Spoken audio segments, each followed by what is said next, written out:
Welcome to this coding walkthrough.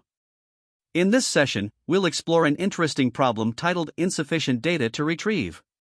Together, we'll break down the details, discuss potential approaches, and analyze the solution to enhance your problem-solving skills. Let's dive in. Unfortunately, we cannot provide a problem statement, examples, or constraints for LeetCode problem number 1107, Insufficient Data to Retrieve, as no details are available at this time. This issue seems to stem from the problem's metadata being incomplete or inaccessible. We recommend checking the LeetCode platform directly for updated information or contacting their support team for clarification. Thank you for your understanding. When approaching any problem, we often start by considering different strategies to tackle it effectively. The brute force approach is the most straightforward method. It involves systematically testing all possible inputs or combinations to ensure we explore every scenario. While this can be a good way to understand the problem's structure and constraints, it's usually inefficient for larger inputs, with time complexities often reaching n squared, or worse. This makes it impractical in situations where scalability matters. On the other hand, an optimized solution focuses on identifying patterns or utilizing efficient data structures like hash maps, heaps, or trees. Pairing these with algorithms such as dynamic programming, divide and conquer, or greedy strategies can drastically reduce runtime complexity. For example, using dynamic programming could help avoid redundant calculations, while divide and conquer might break the problem into smaller, more manageable pieces. Additionally, alternative approaches such as backtracking or greedy methods can offer unique ways to solve the problem, depending on its nature. Each of these strategies brings its own strengths and trade-offs, which we'll carefully evaluate to determine the best fit for the task at hand. Now, the chosen strategy emphasizes building intuition about the problem before diving into optimization. Beginning with a brute force solution allows us to establish a baseline understanding of the problem's structure and constraints, even if it's not the most efficient method. From there, the goal is to identify inefficiencies and refine the solution using appropriate data structures or algorithms. Often, the breakthrough comes from recognizing key patterns in the problem. For instance, if the input data is sorted, leveraging binary search can significantly reduce complexity to O log n. In cases involving subsets or combinations, dynamic programming or bit manipulation might be the key to efficiency. Each method, however, comes with trade-offs. Brute force is simple but inefficient, making it suitable only for small input sizes. Optimized algorithms require deeper insights but deliver much better performance. Alternative methods like divide and conquer or backtracking might introduce additional overhead, such as recursive stack usage. The goal of our strategy is to strike a balance, prioritizing readability, efficiency, and adaptability while refining the solution iteratively. By starting from a clear brute force foundation, we can progressively evolve the solution into a more optimized and robust approach as we uncover deeper insights into the problem. To begin solving any algorithmic problem, the first step is defining the problem scope. This means thoroughly understanding what the input and output should look like. For instance, if you're tasked with identifying specific patterns in an array, you need to clarify constraints like the size of the array or the range of values it might contain. Once that's clear, the brute force approach provides a straightforward starting point. Here, you systematically test every possible combination of the input to find solutions. For example, in a pair-sum problem, you could iterate through the array, and for each element, check all subsequent elements to see if their sum matches the target value. This can be implemented using nested loops, where the outer loop selects the first element, and the inner loop pairs it with other elements. For every pair, you simply evaluate the condition required by the problem, such as checking if the sum equals the target. This method is simple but ensures all possibilities are explored. Now, to delve deeper into the mechanics of this approach, the inner loop is where the actual condition evaluation happens. For each pair of elements being considered, you apply the problem-specific condition, such as comparing their sum to a target value. If the condition is satisfied, you then store the result. The structure you choose for storing results matters. For instance, you could use a list or an array to keep track of valid pairs or other solutions. Once all iterations are complete, the final step is to output or return the stored results. It's important to ensure that the format of the output aligns with the requirements of the problem, whether that's returning indices, values, or formatted strings. These steps form a complete cycle for solving problems using the brute force method. The brute force approach is thorough because it explores all possible solutions, making it reliable for correctness. However, it comes at a cost. The exhaustive search method means that the time complexity is often n squared, due to the nested loops, where n is the size of the input. This can make the approach computationally expensive, particularly for larger datasets. The space complexity, on the other hand, depends on how the results are stored. For example, if you're storing pairs of elements in a list, the space complexity would be k, where k is the number of valid solutions. While brute force is easy to implement and guarantees coverage of all possibilities, it's not scalable. Large inputs can quickly make the approach infeasible, which is why optimizations or alternative strategies are often necessary. Choosing the right data structures can significantly impact the implementation and efficiency of the algorithm. For storing valid solutions, lists are a great choice because they allow dynamic appending, making it easy to add results as they're found. Arrays, on the other hand, are more suitable for storing input data, particularly when the size of the input is fixed. Arrays allow for efficient traversal and access to elements. If you're looking to optimize the algorithm, a hash map or dictionary can be incredibly useful. For example, you can use it to store previously seen elements, which can help reduce redundant computations. Hash-based structures are particularly effective because they provide average O(1) lookup time, which can drastically improve the efficiency of your solution. To better understand how the algorithm flows, let's break it down visually. The input, represented as an array, A_1, A_2, A_n, is processed using two nested loops. The outer loop selects an element, A_i, while the inner loop picks another element, A_j, where j is greater than I. For each pair of elements, the condition is evaluated, such as checking if their sum equals the target. If the condition holds true, the pair is added to the results. This process continues until all possible pairs have been tested. The output is a list of pairs that satisfy the given condition. This simple yet systematic approach ensures that no potential solution is overlooked. The key operations in this algorithm are designed to address the problem requirements comprehensively. Iterating through pairs ensures that all combinations of elements are considered, which is essential for a thorough search. Evaluating the condition directly targets the problem's core, such as determining whether sums match the target value. Storing results allows for easy retrieval of solutions once the iterations are complete. There's also significant potential for optimization. For instance, replacing the inner loop with a hash-based lookup can reduce the time complexity from n squared to n.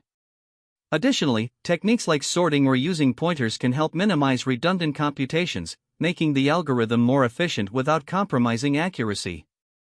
When designing an algorithm, handling edge cases is critical to ensure robustness.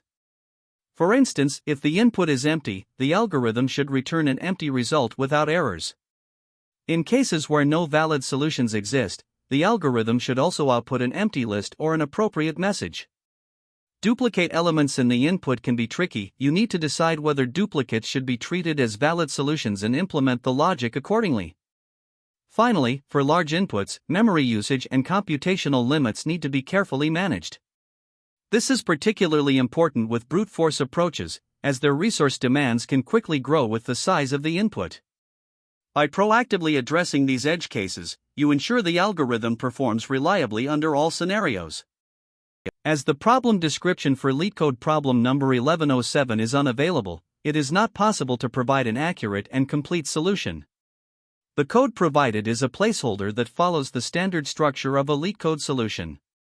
The solve method accepts an input parameter data and returns a message indicating that the problem details are insufficient.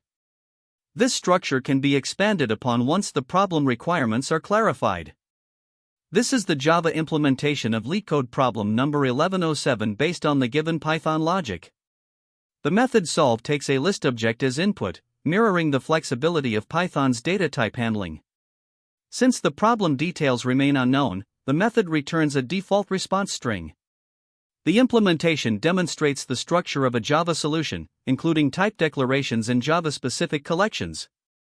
In the first example, we are given an empty list as input, which is passed to the solve method. The function begins by setting the initial state of data to an empty list. Since the problem description is unknown, the method does not perform any computations or transformations on the input. Instead, it directly defaults to returning the string insufficient data to solve the problem.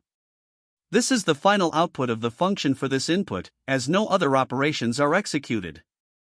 Now, consider the second example where the input is a non-empty list, 1, 2, 3. The solve method is called with this list, and the initial state reflects the input data.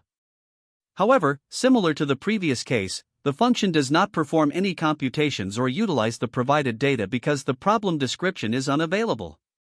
The method directly assigns the return value as insufficient data to solve the problem.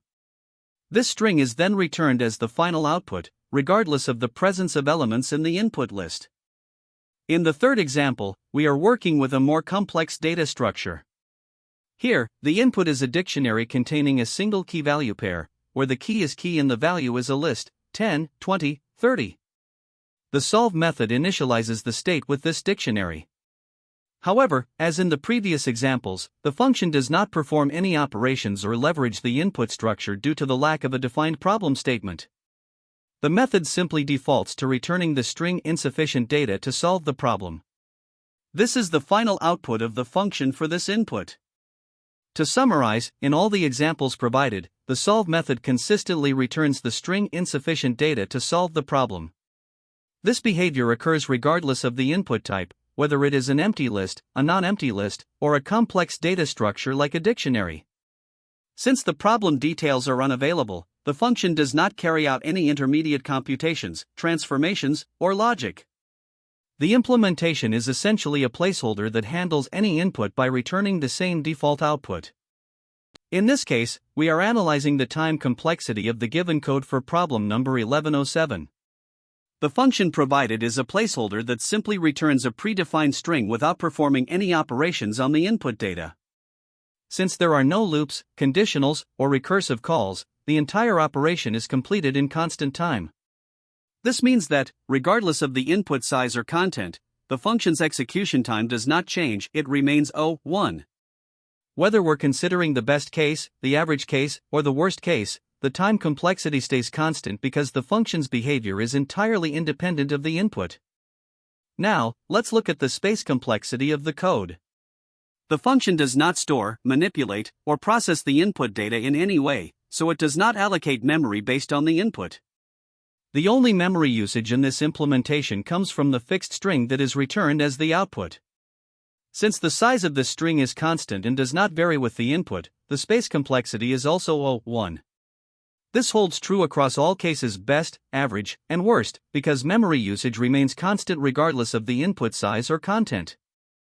When we compare this implementation to a hypothetical brute force or naive approach, there is no basis for direct comparison due to the lack of problem details.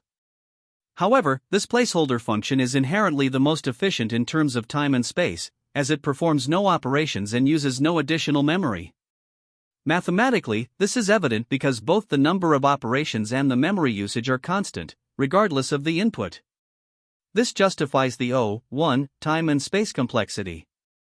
That said, it's important to note the limitations of this analysis since the actual problem description is unavailable. This evaluation is specific to the placeholder implementation and does not reflect the complexity of solving the real problem number 1107. When tackling these types of problems, there are several common mistakes to watch out for. First, forgetting to handle edge cases can be a major pitfall. Inputs like empty arrays, very large datasets, or values at the boundary of the problem's constraints can easily be overlooked, leading to incorrect results or even runtime errors. It's essential to clarify these constraints upfront and explicitly test such cases in your solution. Next, the choice of data structures plays a critical role. For example, using an array when a hash map would be more efficient can unnecessarily slow down your solution. Always consider the problem's requirements and pick the data structure that best suits the task. Another mistake is overcomplicating the brute force approach.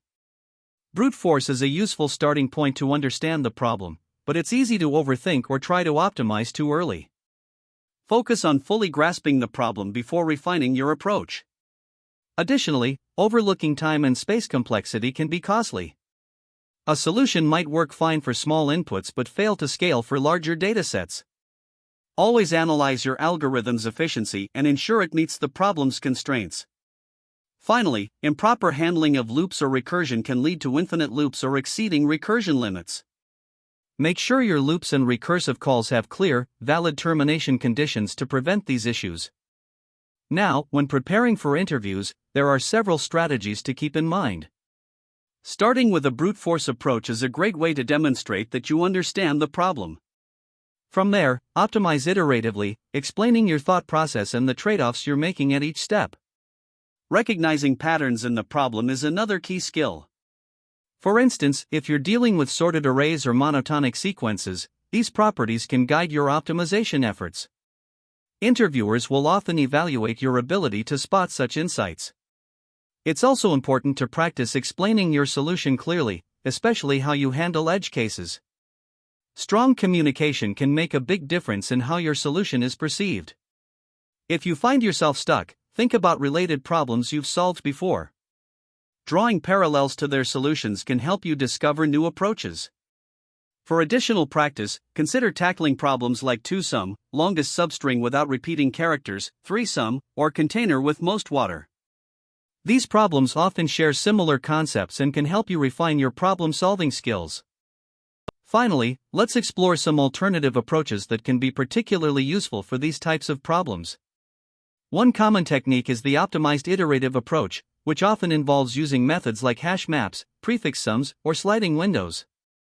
These techniques can significantly improve time efficiency, sometimes reducing complexity from O(n) squared to O(n), though they may require additional space.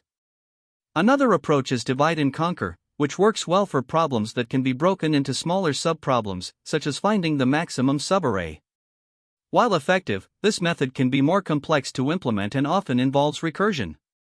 Greedy algorithms are another option, especially for optimization problems where making locally optimal choices leads to a global solution. However, it's important to note that greedy methods don't work for all problem types.